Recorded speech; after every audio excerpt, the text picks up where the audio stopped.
కార్తీక మాసం అంటే శివకేశవులకు ఎంతో ప్రీతిపాత్రం. అలాంటిది కార్తీక శుద్ధ ద్వాదశి పరమ పవిత్రమైన రోజు.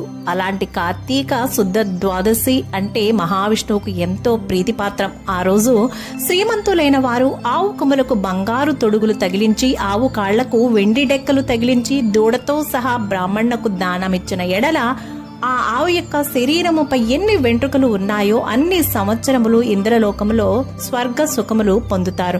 అలాగే ద్వాదశి నాడు యజ్ఞోపవీతములు దక్షిణతో బ్రాహ్మణులకు దానమిచ్చిన వారు ఇహపర సుఖము పొందగలరు. ద్వాదశి రోజు బంగారు తులసి చెట్టు గాని సాలగ్రామమును గాని ఒక బ్రాహ్మణులకు దానమిచ్చిన ఎడల 4 సముద్రాల మధ్యనున్నటువంటి భూమి దానము చేస్తే ఎంత ఫలితం వస్తుందో అంతే ఫలితం వస్తుంది. మీకు ఏది అనుకూలమో ఆ దానాన్ని ఇచ్చి తరించండి. Thank you for watching. Please subscribe, please like, share my video. నేను మీ